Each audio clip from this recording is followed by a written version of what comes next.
Hello, everybody. It's the Joe and Bro Fire Pit Show, and surprisingly, today's the first fire pit show we've had where it hasn't fucking rained or snowed on us. Technically, it did drizzle a bit. Yeah, as soon as we sat down, it was like, ah, son of a bitch, here like we go about again. 15 seconds. Yeah. So annoying. So damn annoying. So yeah, so basically... Two Sundays in a row we've done this? Yeah. It's First nuts. time ever, 2 Sundays in a row. Yep. So basically, right now, we got no rain, no snow. We are recording here, and we figured... my brother was like, why don't we do your house rules? And we talked about it the other night on with my show with Eric and the rest of the group, the old schoolers we play, you know, Tim and Rob and all them. And you and I have been talking about reviewing your house rules forever, but then you fucking change them every fucking 2 months. You know, I mean, they're always a work in progress, house rules, I think. That's the thing you got to realize about them, you know? It's it'll be summer of 2018, so it'll be this summer will be 4 years of your ever-evolving house rules. Yeah. Pretty soon one of those sparks, like your house rules on fire. I know. We're sitting near a fire. I just every once in a while smoke. How many pages are you holding right now? Well, one less are burnt. God. What is it? 8 pages of house rules? 11, I think. 11 pages. Yeah. Matt's cringing right now. I know. He's like, I think he's actually seen him. He says he's seen him one time before. So somewhere, he probably hated every second of it. So yeah, but anyway, we're gonna go over them because the house rules. What I'm trying to do with them is make 5th edition more old school, right? Old school Renaissance, you know. And so basically, I'm trying to make 5th edition fit my idea of what D&D should be. We all got an idea. It usually comes down to what you grew up with. Ideal and idea. Both. I mean, because it comes down to what I'm used to, what I grew up with. So. Right. I don't like tieflings in their current state. I changed them up, and I'll do another show on that because I think they all deserve their own thing. Cambies and tieflings and dragonborn, I changed it all up. So tieflings, dragonborn, not a class, not a race rather, you know. And some of the classes I took away, but I used them in other places. That'll be further. Some of which I agree with, and some of which I don't. Of course. But we figured we'd go in the house rules, and this is version 1.5.22 because that's when the last update was. That's the date, by the way. Yeah, that's all it is. It's so basically it's been around for a while. Now, what I did was I set this whole thing in the Forgotten Realms, right? And the first line I said, we are playing in the Forgotten Realms. Throw out everything you think you know about it from books, playing in other campaigns, campaign games, novels, etc. What you're trying to say is Elminster's not around, Elvin's not around, there's no... lawful good saviors. Or some of it is, but don't assume you know it, right? In other words, that's what I'm trying to say.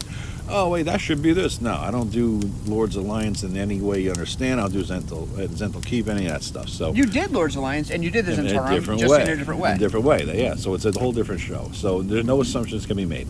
And then style. All right, it's my next section of this, and it says, there's no safe places in this world. There are 0 benevolent, all-knowing, wise, powerful, immune to temptation, goodly, rich, and generous wizards, or any other individuals of that type. Except my character. I hate the Gandalf Elminster tensor every fantasy novel since the Lord of the Rings trope. Likewise, there are no organizations at that type. If you come across a major issue or problem, like hypothetically speaking, of course, you find the Eye of Vecna at 5th level, you got to figure out what the hell you want to do with it. That's a true story of one of our players who once had the Eye at first level, I think. Yeah. But I think... it was embedded in his brain. He didn't know it. That's less old school and more you just wanted to start a campaign that had no typical tropes of the all-powerful wizards who want to save the day. Yeah. That's not an old school thing. In fact, old school would probably have more of that Gandalf stuff. is that guy, right? I mean, and Elminster was that guy. Right. And then Big Viadalu, all those dudes, right? So...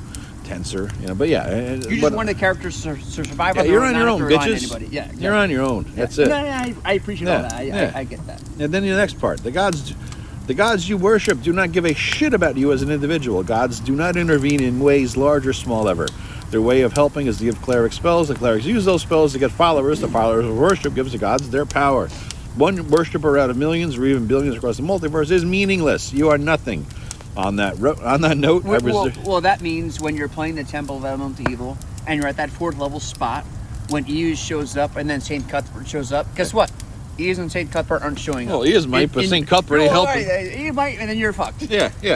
So, but that's your gist, is you're not going to be a 8th level guy and all of a sudden be in dire straits and summon your fucking deity to save you. And the next thing no problem with that either. On that note, I reserve to right to nerf the hell out of any spells that give some sort of godly intervention. Don't count on them. If you were a priest of a god not listed in Forgotten Realms, the number of priests it has is exactly 1. You better get some followers in order to be able to keep receiving spells.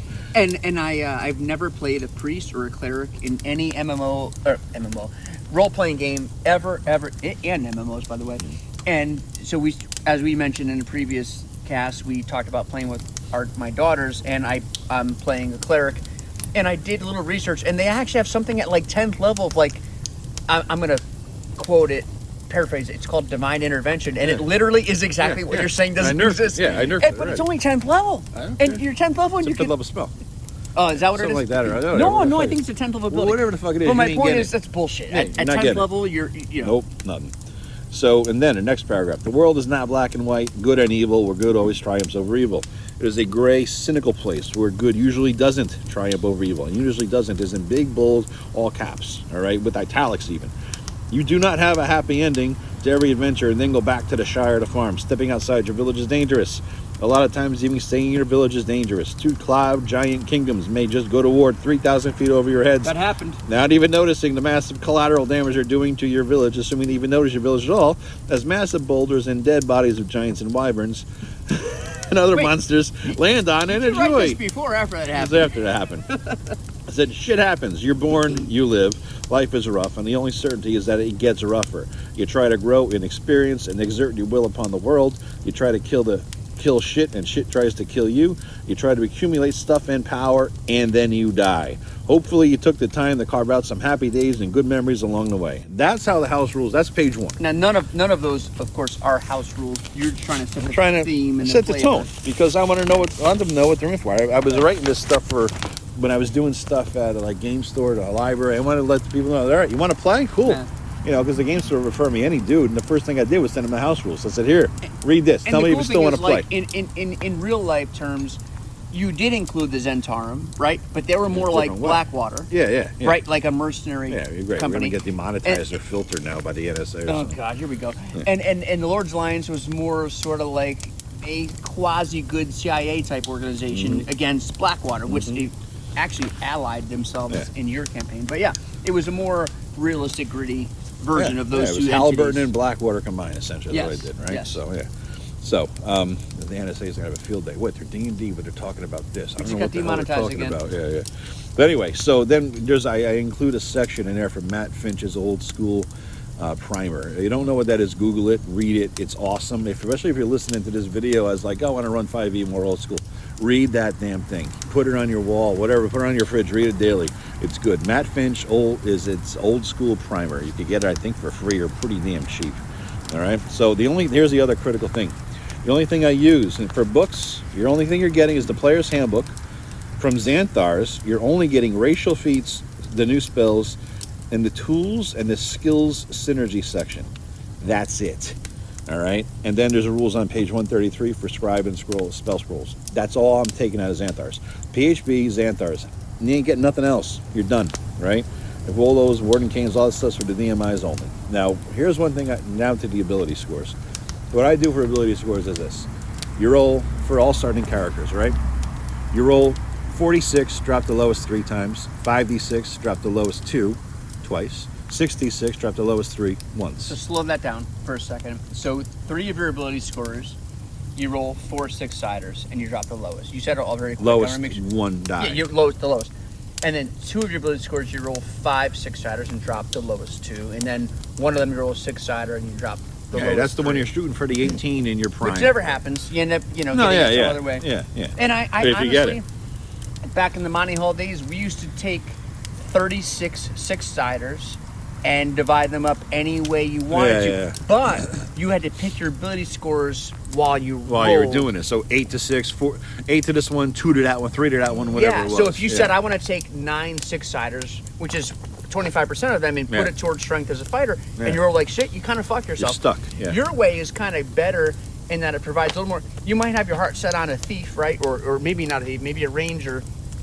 You only have 1 good ability score. We call rogues thieves, by the way. Yeah. See, you might have your heart set on a ranger, which by definition needs strength and dex and con and wisdom. You might get 1 good ability score. Fuck it. I'm going to go with a fucking rogue. Because all I need is dex, right? And you can do that on your system. So it doesn't give the potential for the Monty Hall massive good ability scores, but you have the flexibility to say, all right, well, I'm going to go with this class. I do like that. I do like it. Yeah. Next thing we talk about is Character background versus character backstory. Bullshit. This is here. I don't think he agrees with this. A character can choose any background from the player's handbook as their own and gain the benefits from it. By that I mean mechanical and bullshit. Yeah. However, their personal backstory, the narrative of where they come from, why they adventure, their goals in life, cannot be anything that makes you special in any way or that sets up some quest that you must do. In other words, your sister was kidnapped by orcs and it's your life's mission to rescue her somewhere. You are a blank slate, a nobody from nowhere. Basically, your choice of background shouldn't drag all the other characters along on a boring-ass mission that only matters to you is what I'm saying. Backstory is essentially meaninless. You missed my interpretation of bullshit. What matters is the story going forward. What you do is your life, the victories you achieve, the battles won, the glory gained, the fame spreads across the land. That's your life. Because there's guys we all play with them. They write 5 or 10 fucking pages of backstory. They're on some epic quest from their queen. This is before they get off the fucking farm. Yeah. Right? And they got 10 fucking pages of backstory. And they're all, I was like, why don't you just retire now before level 1? You've done everything, seen everything, know everybody, you blew the king, whatever the fuck it is, you're set. Why are you adventuring still? Just fucking retire. No. So I when I said bullshit, I'm saying bullshit for the people who do what you're describing. Oh, yeah, I agree yeah. with you here.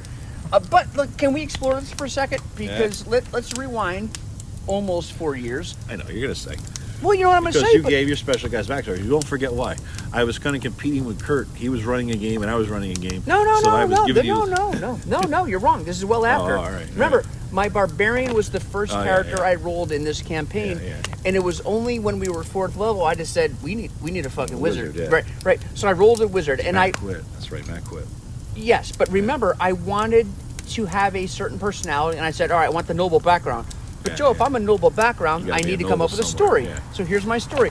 And now I swear... This is where I hated this rule. No, but bullshit. After this. I swear on my life, I only wanted a noble background so I could conjure up the reason why he is who he is. Yeah. He came from money, but he has none. Yeah. And I never wanted anything to do with it. I just wanted to have that in my background and move forward. Yeah. You are the one who said... Now I'm going to make something of this noble background. Yeah. And you you kinds of shit. completely fucked me over Yeah. in a gazillion ways where, like, all of a sudden I was a nobody from nowhere because I was a noble son, but now I was 122,000 gold pieces in debt. Yeah. We won't get into it. But just because you pick a background doesn't mean you need to burden the DM. That's it. With, He didn't burden me. I burdened his ass. You fucking burden the shit out of him. Yeah. So Yes. he gave me the background. All right, cool. Then I'm going to fuck you But with it. I You want to be 100% special, bitch? Here you go. You're right, though. Like, I can't stand when people come up with these background stories of, like, I'm on an epic quest from my queen to retrieve an object that you've never decreed even existed in your fucking campaign. Yeah. And I'm not even making shit up. That happened. You know? Yeah. All right, alignment. Alignment, I wrote, doesn't matter that much as long as you play your characters consistently. And if there's an inconsistency, you have a good reason for the variation. Evil characters aren't allowed. I don't want an evil game. Anyone who disagrees with that statement's an idiot. Yeah, Move on. I mean, come on. All right, hit points. All hit point rolls must be done in public for the game session. You start hit points max level, first level max hit points, but after that you roll every level. As I like to say, in the light of the 7. Yeah, absolutely. And so you have to roll in public because we want to mock the fuck out of you. In public, basically. whether it's in person or on Roll20, which is more often than not Roll20. Mm-hmm. Later, yeah. And here's the thing. Here's what I do. I think people like. Everybody I've explained this to or showed this to, really people like this. I don't know where I picked it up. It was some random place. If you roll any score you don't want, you got a choice. You can choose to re-roll that score on a die that is 1 dice category lower. Right. So if you're a barbarian with a D10 or whatever, fighters have a D10 or a barb D12, I guess. So you got a D10, right? And you say, shit, I rolled a 1. All right, you want to re-roll? Now it's on a D8. You want to re-roll, and then the D8 comes up with a 1. All right, you can re-roll on a D6. I've traveled down the path of the diminishing die many times. Oh yeah. And gotten to a 1. Gotten to a 1. You start low, and it's like I'm gonna keep going. You end up with a D4, and you roll a 1. You're stuck with it. It's a good rule because no one wants a guy who has 1s every fucking time, and it gives you an opportunity. You got a 12-sider, you got a 12, a 10, an 8, a 6, and 4. Yeah. You can't get better than a 1 after that. Yeah. You know? Stupid. So the other thing, races, all right? So all races from the player's handbook are allowed. Just the player's handbook. None of those half-giant, bird-talking bastards. No, that's not... Weren't tieflings? Except for tieflings, dragonborn or drow. The reason is I've changed them up. I completely overhauled tieflings and cambions. That's another podcast later I want to do. And then dragonborn and drow, I did something special with dragonborn and drow. No, I just don't want an evil campaign. Right, but let me summarize quickly, because in your campaign, you've wrapped tieflings into devils, can be, which Can be they are, into but like demons, you've made. That's a whole nother block. That's too. I'm talking 10 seconds. You've made them such a crucial part of your campaign that you could not possibly play that race. They're too powerful. Too powerful, of course. The way I did them. But also, you would never be able to play it from the restrictions of what they're doing and what they're up and what to. they're all about. Right. Yeah, yeah. It was a campaign thread that I completely listen. I would not play those anyway. Yeah. But your rule of not playing them made a lot of sense in your campaign. For what I did with Yes. them. Yeah. All right. Now that's like another show.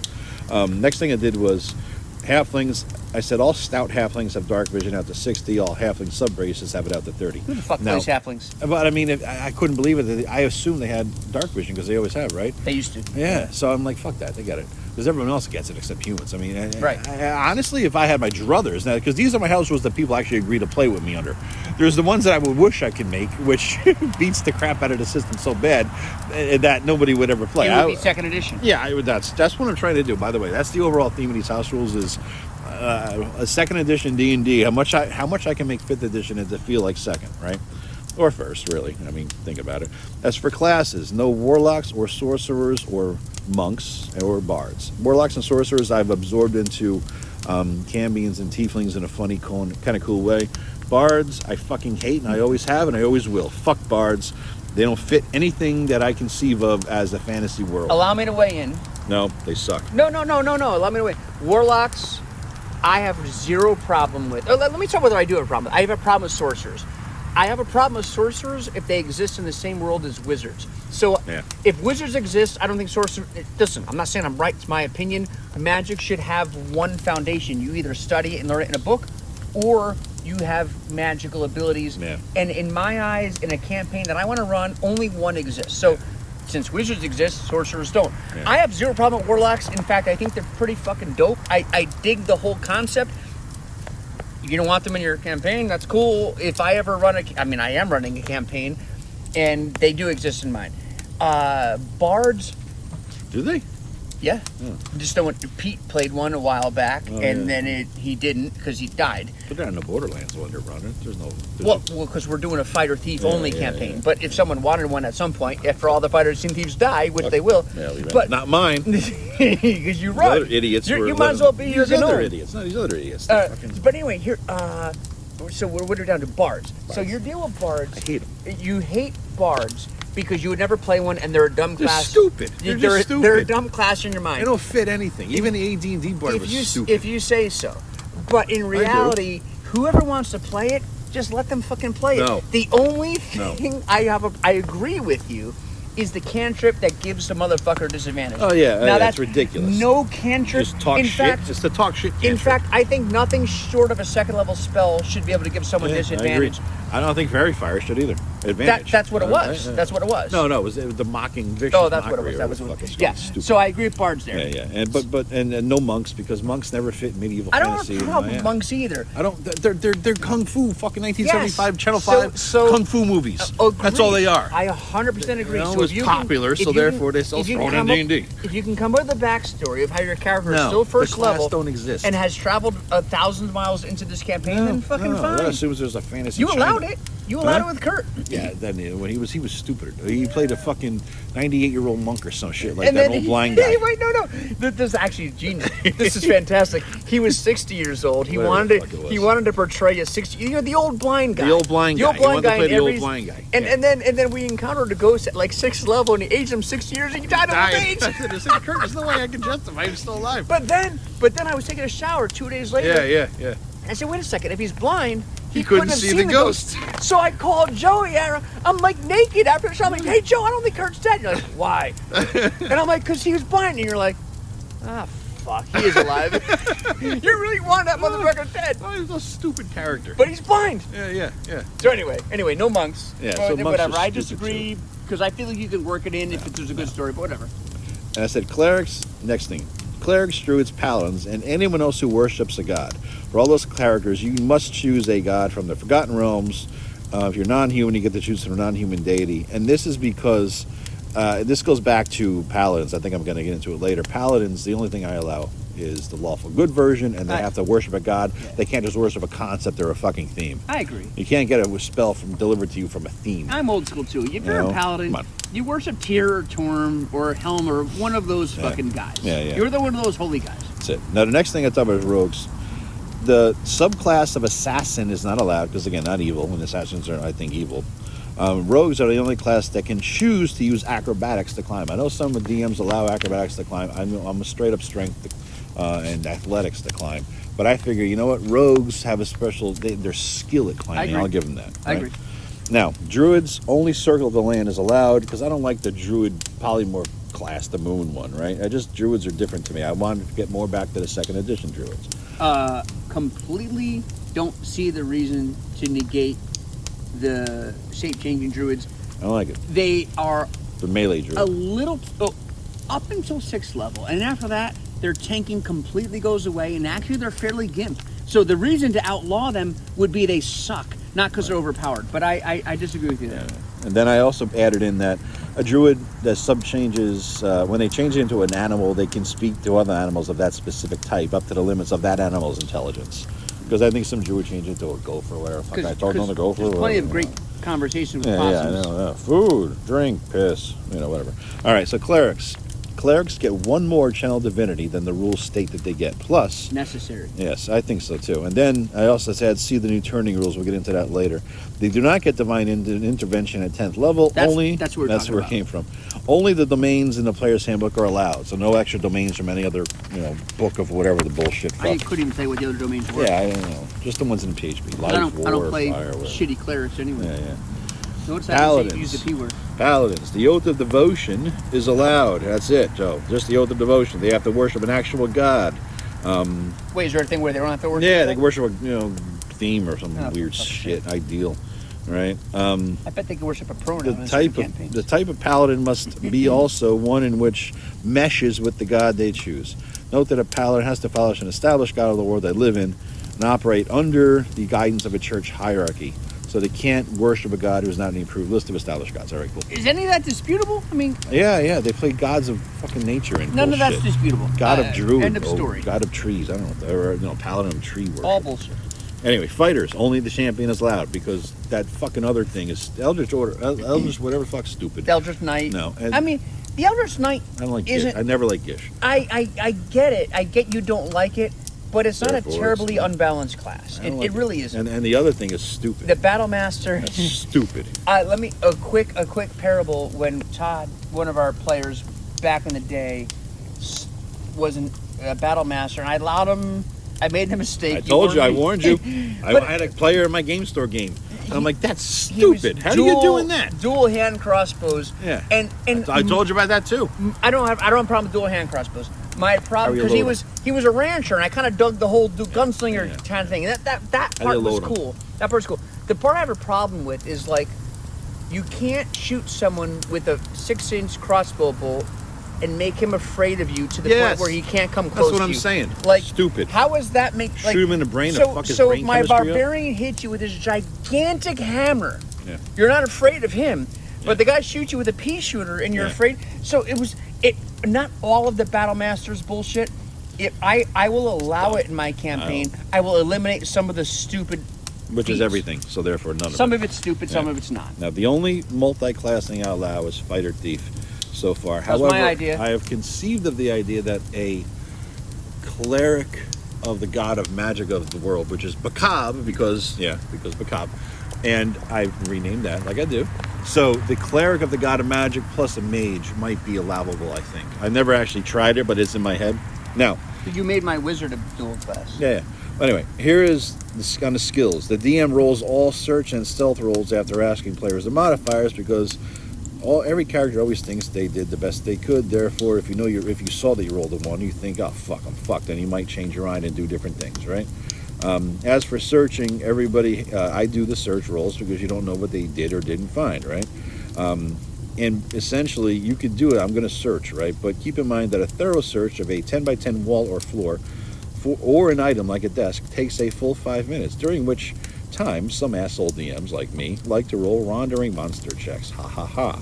Wandering monsters should be rolled regardless of what the fucking players are doing. Yeah. Aiding somebody in a skill check will give them advantage, as it says in a player's handbook, but the player aiding has to be able to do the thing that themselves. In other words, you can't aid in a lock-picking check, right?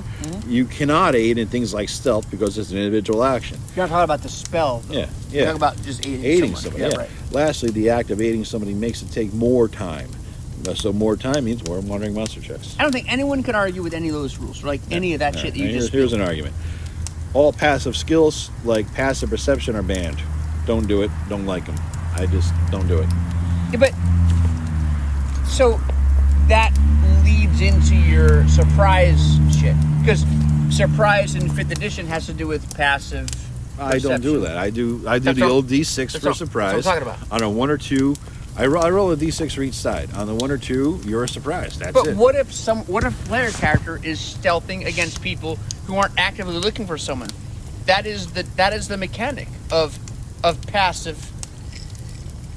I have a DC on the stealth, and how bad you fail or make it determines whether they might have heard you. And it's in my head. But that's it's not. I don't do passive perception. It's a DM. But that's what it is. It's a DM gut check, and based on random various things. It's not straight up passive perception. So you have your own house rules of passive perception. Yeah. You didn't outlaw it.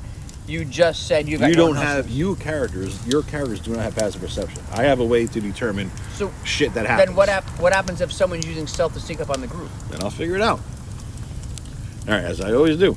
Anyway, perception checks leading into that. The whole log just fell there. So perception checks.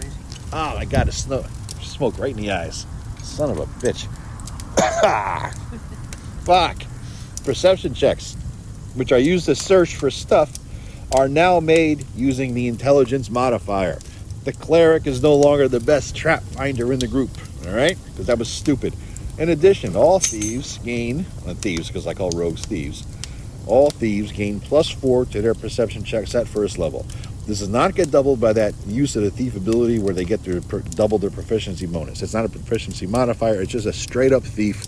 If you're a thief, you're +4 to perception checks. Perception checks are now intelligence. That might be the most recent house rule you made, and I agree with it. Because you're right. There's nothing worse than the fucking wisdom-based class being the guy to search everything. It's bullshit.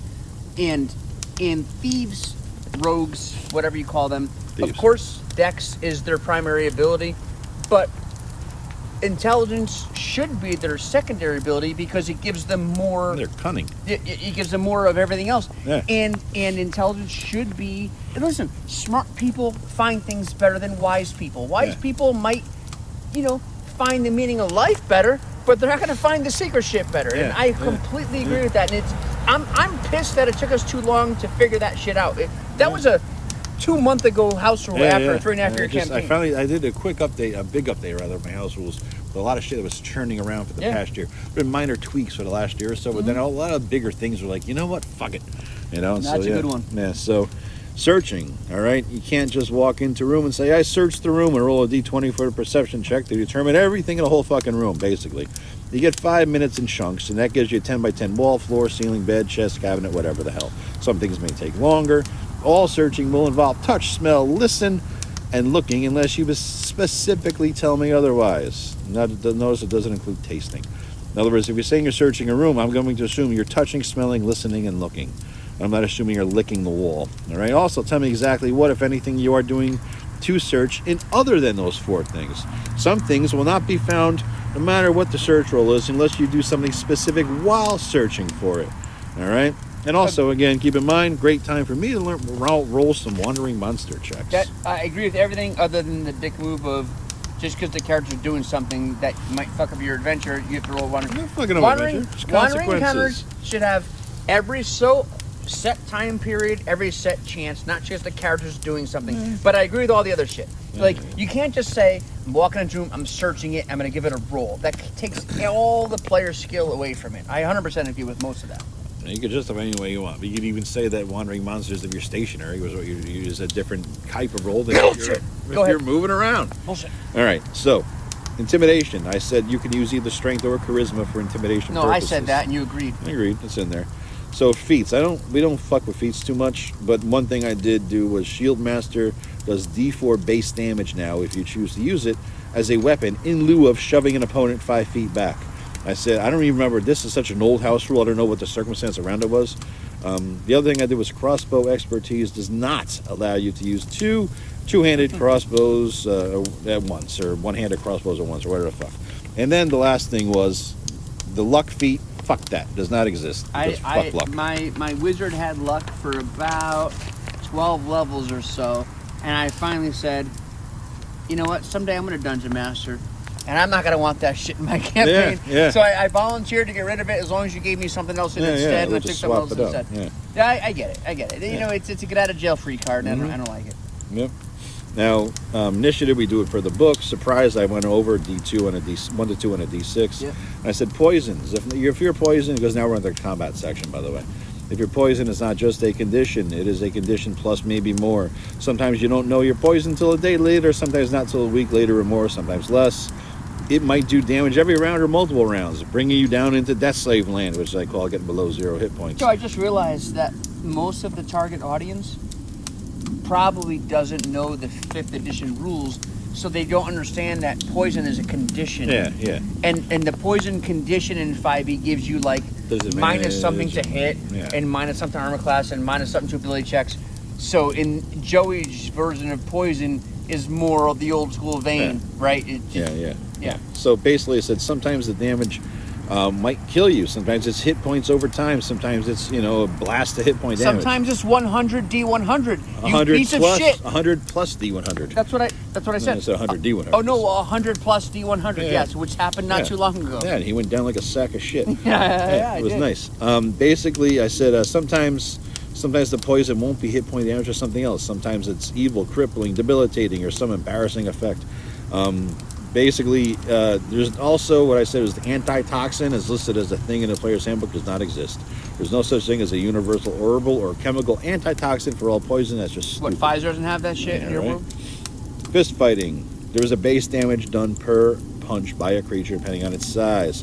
This is in addition to any strength modifiers. A tiny creature does 0 damage as a base. Small does plus 1. Or minus for strength. Medium creature 1 to 2. Large 3. Huge 4. Gargantuan 5. Because otherwise, as it stands now, storm giants halflings do the same base damage. It was just fucking stupid. They should do a higher damage plus for more than strength. No argument there. Now we got hiding in combat. Whether it's some rogue cunning action, hide, or the ranger's vanish ability, or any other ability short of a spell, there is no way any character can hide if he's engaged in combat. No, stupid. Undead are immune to necrotic damage. Grapple. How is that not in the rules? I don't know. You can only grapple one target at a time, or attempt to hold it, or hold someone in a grapple.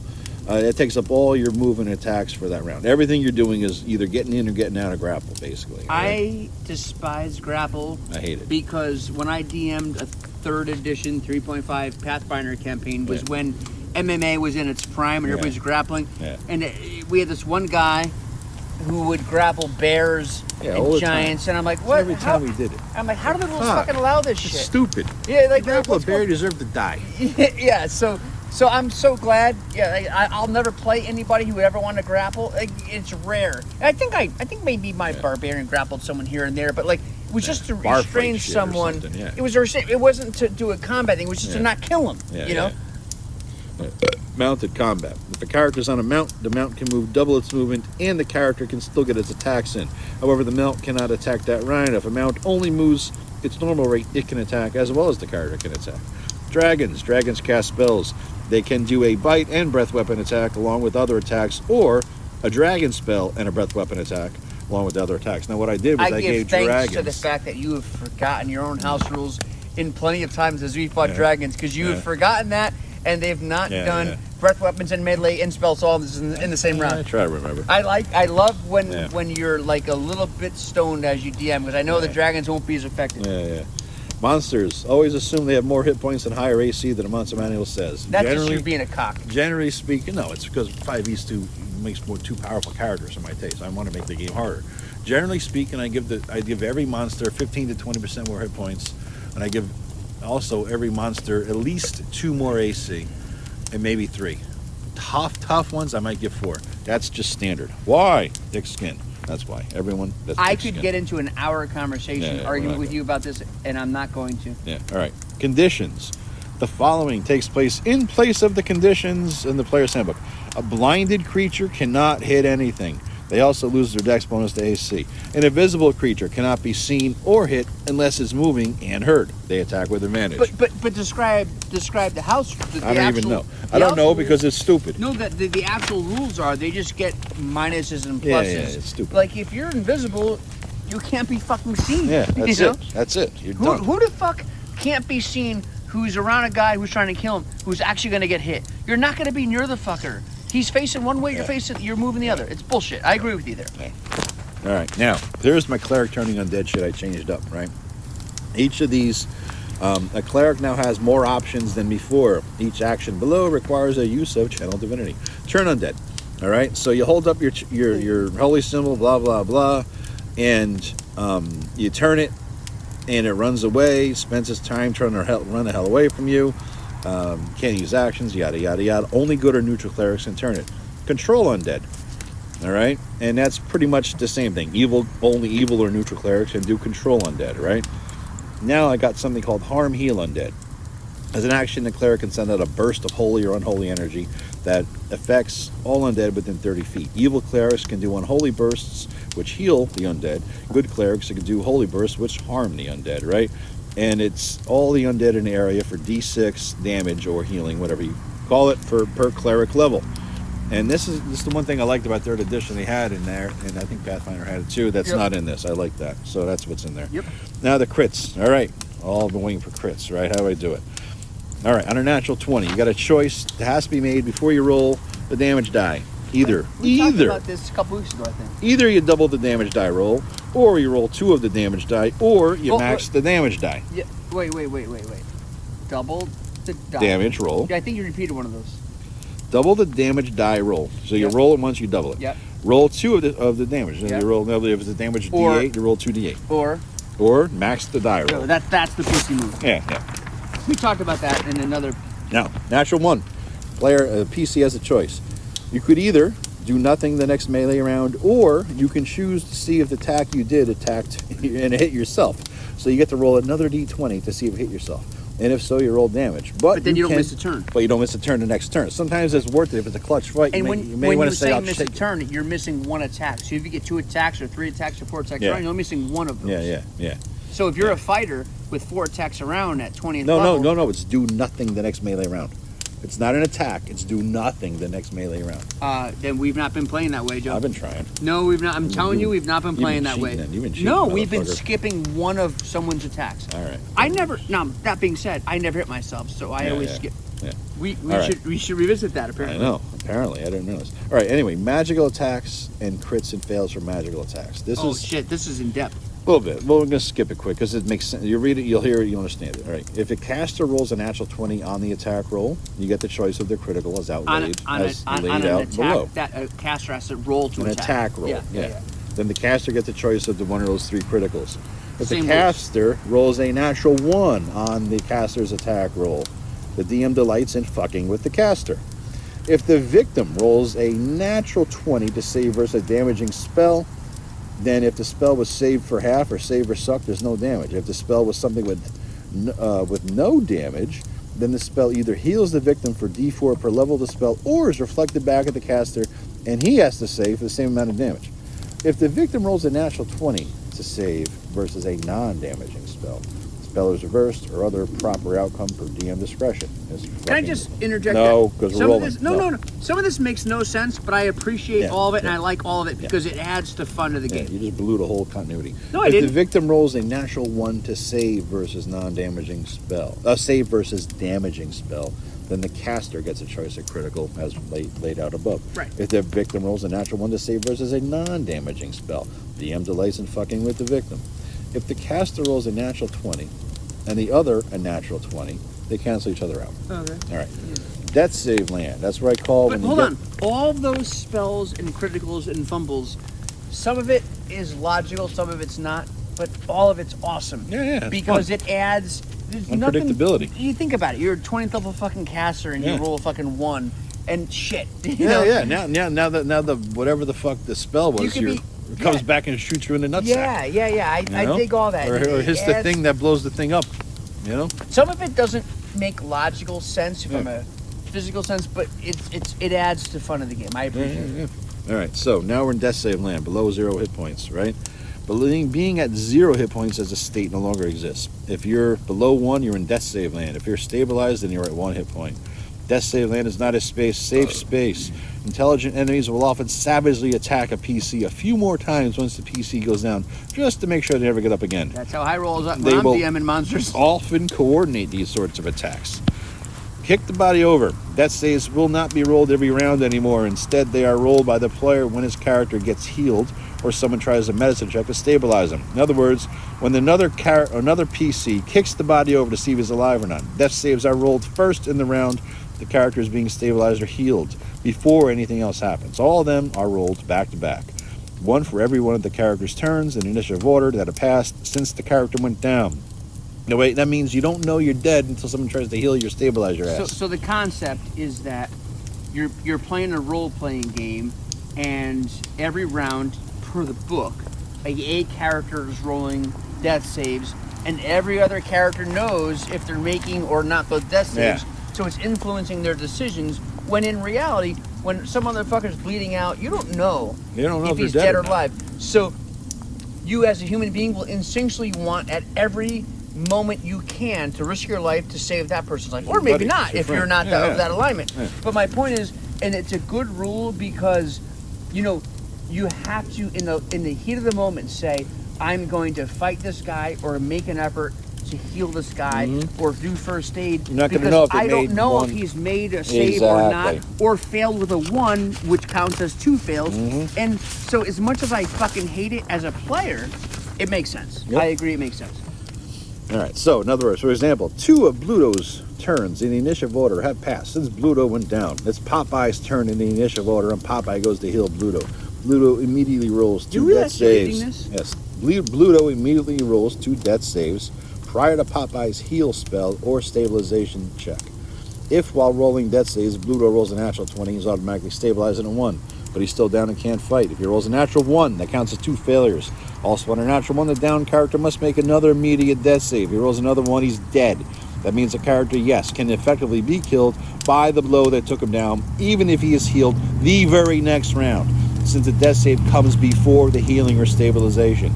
If, however, he is healed or stabilized with a successful medicine check the same round he's taken down, hopefully the cleric hasn't already gone yet, or has held his action until the end of the round for just such an emergency, then he is stabilized with no risk of having to make death saves the next round. But he's still out of the fight for a long time. All right? Now, what we get down to now is stabilization and death save land incapacitation, right? Now, I get into stabilization. A character with a medicine kit can attempt to stabilize another character.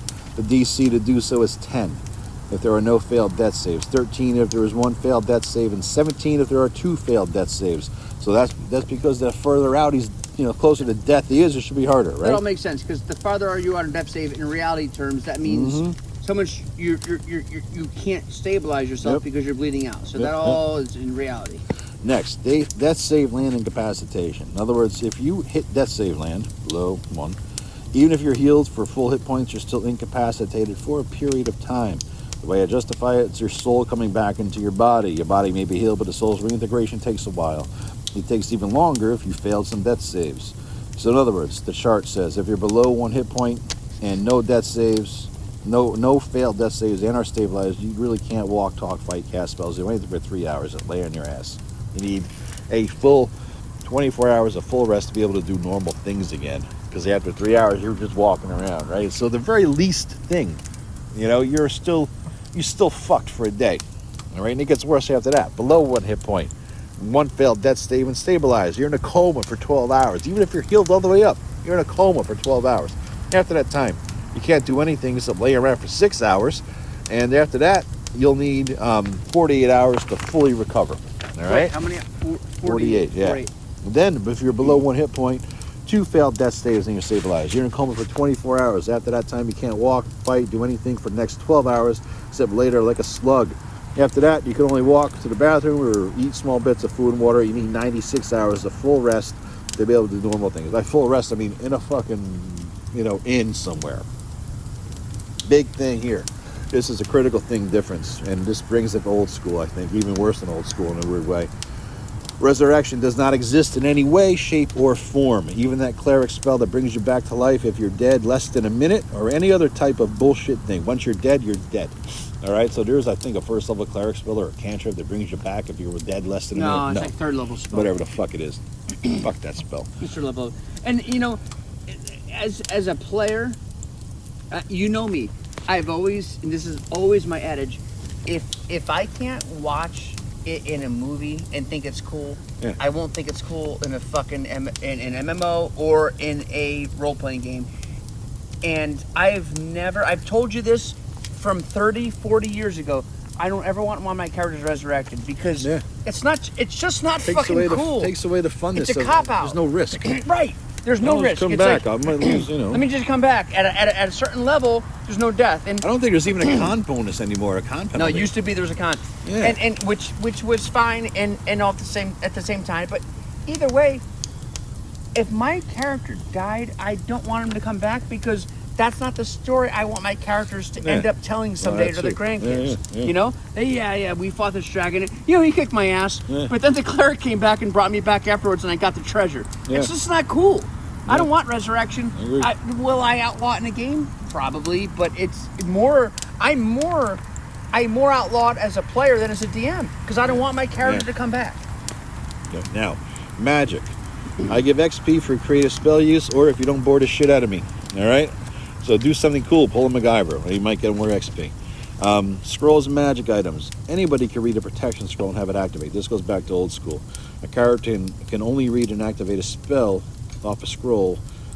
However, it's not a protection if it's in your character's class spell list. All right.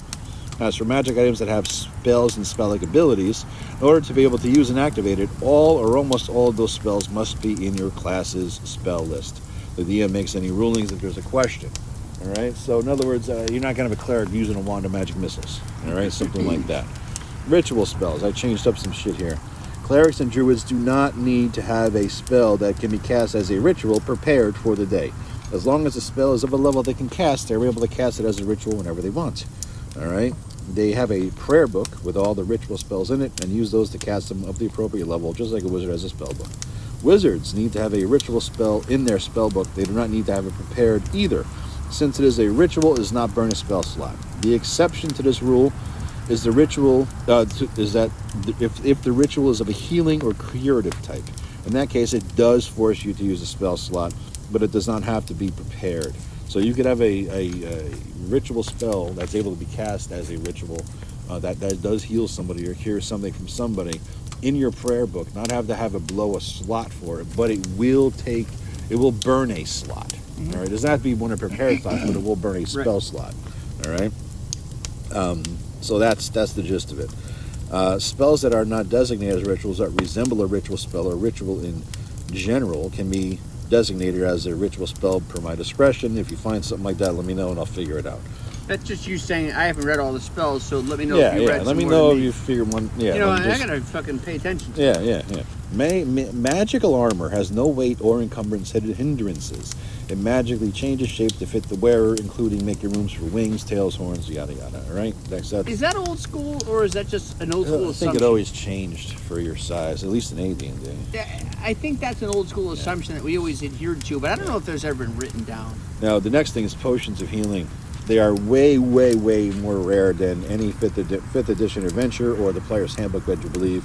You can't buy them in any stores. In fact, there are no magic stores. That's the stupidest thing ever. But sometimes in major cities, rarely, you might be able to find one, but they cost you 500 or 750 gold pieces. All right, Which is a lot of money, relatively speaking, for high-level guys. And I have to say, Joe, you've broken with your households there because my characters always have. They've never not have 1, 2, or 3 of those hanging around. Yeah. On their person. For a while, you didn't have any clerics, so. Well, we've never had. But you never had them at low levels. You didn't have those fucking potions. Never at low levels. You know. No. Yeah, when a cure light wounds or a cure serious wounds is a thing that you give to 15th level cards instead of 1st level cards, that's the difference in the game. Right. Identifying magic items and potions. Only wizards can do this, and only with the identify spell. Sipping it to see, this tastes like a whatever the fuck. No, it doesn't work. Meanwhile, as a player, you're like, hey, let me sip this fucking potion. Yeah. Identify is a ritual that can take 10 minutes to cast. It cannot be cast as a non-ritual spell any longer. In other words, you just can't pop off an identify spell, take 10 seconds to cast it, or 6 seconds, or whatever the fuck it is. Now it's an identify ritual, and it takes 10 minutes. It can't. It cannot be cast as a non-ritual. Only ritual. Okay. Only ritual. How have I overlooked that? I don't know. Well, mainly because I never have it prepared. Happens off camera. No, because I never have it prepared. Because why wouldn't you do it as a ritual? Yeah. All right, magic items and charges. Magic items have set charges. Once depleted, the item is completely useless. They do not recharge automatically at the start of each new day. No. Right. Though you're wanted magic missiles, it might have more charges than the original. You're not going to have like D6 plus 1. You might have 12 or 15. What kind of bitch would argue with that house rule? Teleport spells. They have all been completely modified. That's a whole different podcast. I did a lot. Oh, is it really? Yeah. Because I'd like to add something to that. No, that's good. No. That needs to be a little paragraph in our fucking conversation. That's another thing, though. No, because motherfucker, there was a teleportation circle spell. That's a 5th level spell that you get at 9th level in 5e, and the rule is you need to take a piece, a portion, a segment of wherever you want to be. So. Every fucking place I went, Running out of time. It's 50 minutes. We only got 60. Eat shit. This is a big deal. This is a big deal. So, I would take a piece of this a piece of that place, and I had pieces of everywhere because like a hoarder. The spell component of teleportation circle was you'd have a piece of where you want to teleport, and then you can go there. And then the fucking week before I was gonna ding 9th level. I warned you. I was gonna change it. No. The week. No, actually. The night before I was going to, because it was a Friday night and we were playing Saturday, you're like, I'm going to change this spell and basically I'm getting rid of it. Yeah, and I'm like, wait, motherfucker, I've been collecting morsels from everywhere. Morsels. I got a morsel from everywhere I've ever been. And now I can't. Now, all that said, I agree. Because what I try to do is, I want, how Gandalf in Lord of the Rings rode a fucking horse, even though Shadowfax actually rode a horse?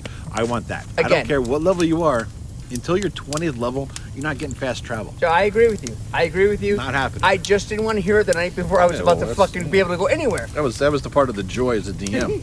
That's just bring that shit. I took a little fucking kibbles and bit for every fucking place I went. Yeah, I knew it was gonna fuck you. And I'm all of a sudden, the night before I was about to use it, I couldn't use it. And there's a way to go about that shit. Yeah, just the way I did it. No, fuck you. That's not the way. If you're still bitching about it 3 years later, it worked. That's horse shit. All right. Location and encumbrance. Players need to keep magic item creation. I create a whole new system for that. That could be another video that's too. A whole fucking. And that's I agree. That's a whole thing. I have to post on that. I have to do something on that. Yeah, we have to have. That's a good one. Yeah, well, that's something I have to put it on the website so they can read it. I'll probably put this up on the website too if you want it. If you guys ask for it in comments, Location encumbrance. Players need to keep careful track of what they're carrying, its weight, the location on the body, and the quantities of items like arrows, food. Yes, I track that shit.